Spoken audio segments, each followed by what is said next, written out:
Hey Bunnies, welcome back to another episode of Developer Diary. Today we're going to mess around with our boss's Screamability. We're also going to try and implement a pause system, and that's pretty much it for the entire video. So let's begin.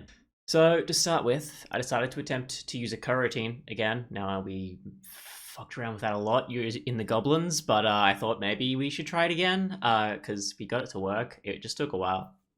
So we did that to try and make the Screamability work.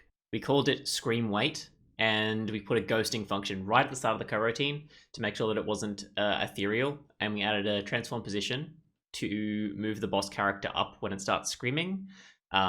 This will be to warn the player an attack is about to happen, and also to encourage the player to attack the boss, because you can attack the boss while it's rising, but no one is screaming. Unfortunately, I'm a dunce, and I forgot to make an if statement stopping the character from moving up.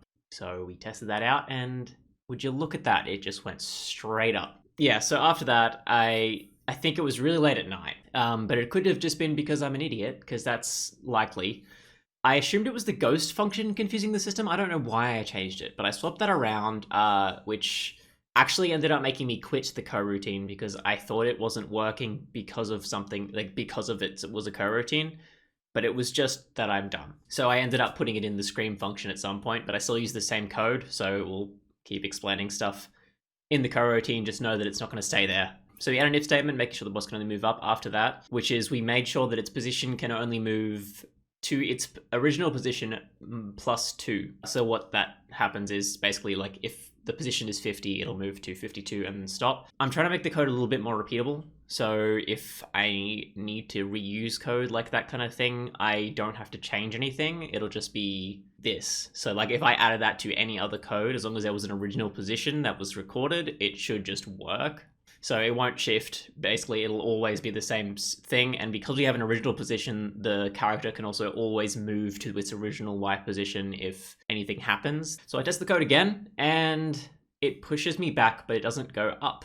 The pushing me back portion is different mechanic, and the reason that it's not working is because of the ghost thing. I'm pretty sure. I had a big issue there. I'm not sure what happened. But yeah, at this time, I think that the form keeps changing. So I force the Scream function to stay only if the form is false. And then when testing this build, obviously that didn't fix it. I noticed a bug. The boss is pushing me back, but it's relative to the boss. So because my character is slightly taller, the boss will send the character up a tiny bit. So if you do it 5 times, you will be up a very reasonable amount, and you will be able to notice that you are currently floating. You probably wouldn't be able to notice usually, but you could notice because of that. Now, obviously, my character has no physics attached to it. This is because there's no reason for the character to jump currently in the game. So we needed to fix that. So I changed the Scream to ignore the Y plane using project on plane. We've used that a fair few times now, so hopefully everyone knows what's going on with that. If not, and if this is the first video you're watching, go back, watch them. They're a bit long, but I explain most of the code as I'm doing it. So now we're back onto the attack. I moved the coroutine to the Scream function because the coroutines confused the shit out of me, and I blamed the bug on them when I'm pretty sure, looking back on the video, that it was the bad coding, my bad programming skills. I add an else statement to the coroutine, which means that if it reaches its goal of the Y position, it'll change its forms. So I wanted to keep this little piece in before we get into the next part. I had a big rage about Visual Studio Code. So if you didn't know, I started the videos with Notepad++, which I love. I think that it's just a really lightweight system that functions really well. Visual Studio has a lot of functions that make coding specifically really useful, and it actually connects to Unity, so you can open it in Unity and it'll actually tell you what's happening there.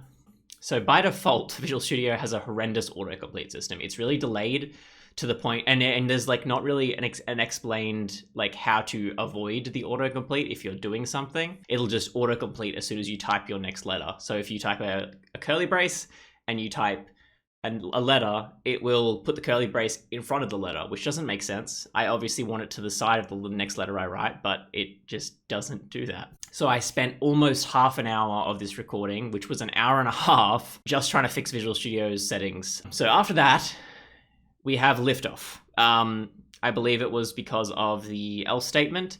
But the boss started rising into the air, and then only when it reaches its peak will it push the player back, which is awesome. So near the end, I realized that I obviously didn't want to test the scream mechanic when I hit it with a light. I wanted it to be a button that I click to just go, yep, this is what I want, this is what I want.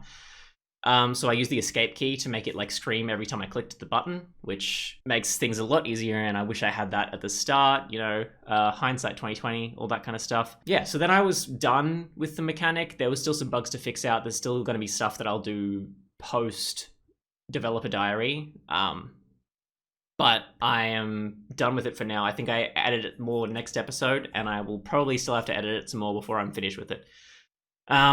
So I was like, hey, let's make a pause menu. If you didn't know, I have a really big pet peeve about pause menus.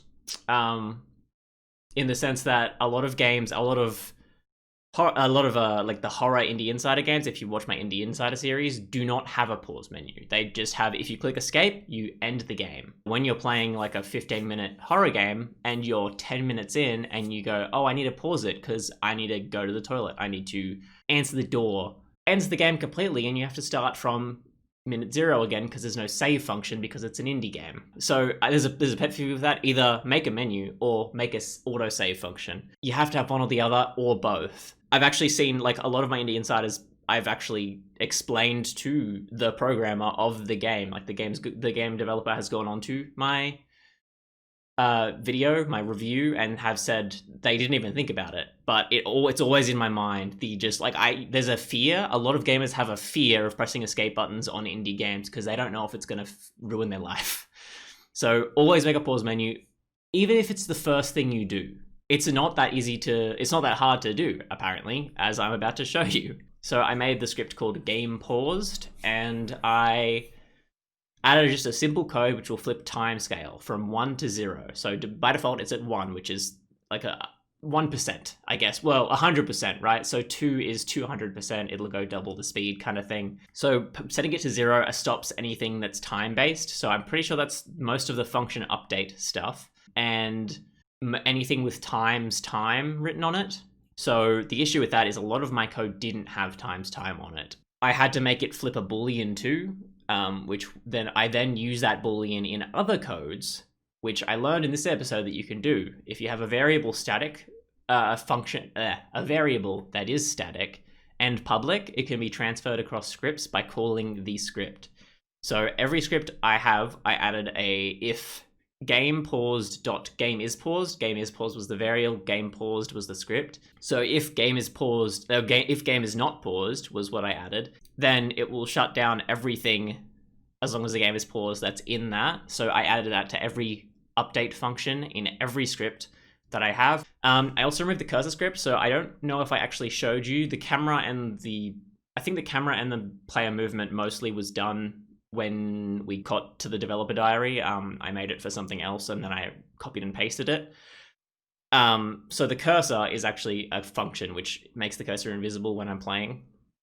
I moved that to the paused game, so the cursor will become visible when I pause the game so I can click buttons. So that's actually everything. I spent like half an hour fixing settings. I spent a lot of time adding a pause menu at the end, but I will save the description of that into the next video because I didn't really get much done in this video. It was a lot of just kind of moving textures around and writing things, which isn't necessary. This is about like code and mechanics and game design, not about fucking around with a menu. Look out for the next episode. I finally finished the pause menu in the next episode. I add a quit function, which, you know, obviously big pet peeve of mine for not having the quit thing. So I want that to go to a main menu.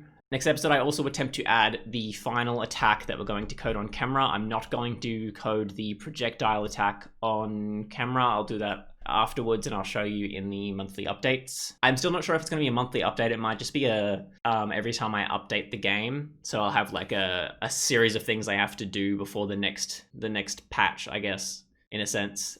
It's not a patch because it's not released to anyone, but yeah, and then I'll like vlog everything that I've done. I'll just record all the steps that I've taken to make all of the additions. Yeah, so it sounds like there's not much to go, but there's at least 4 episodes, I reckon. Probably like 3 to 4, maybe. Could be more depending on how much I fuck up in the next few episodes, I guess. Yeah, thanks for watching. Don't forget to like and subscribe to see more. Share it around if you kind of know someone who's into game design and wants to kind of learn like I am with this series. Send them my way. Keep an eye out for the game. Hopefully we can get someone with it. It's actually like, this is, so I have two game, little baby me dreamed about this game and dreamed about a different game. I think this game's more doable with just me and a 3D modeler slash artist. Obviously there's just me, there's no artist yet, but hopefully I can get one before the game is released and just code this game. And then maybe we can earn money. Maybe we can start like a little dev team and I can actually start making more games. I can start making the things that I've always dreamed about making. And, you know, thank you for joining me on the journey for that. We're very close to the end of this kind of journey as far as with you, and then I'm gonna be alone, not talking at all instead of talking into the camera, I guess. Yeah. Tschüss, ciao, goodbye. So I will see you in the next one. Bunny out.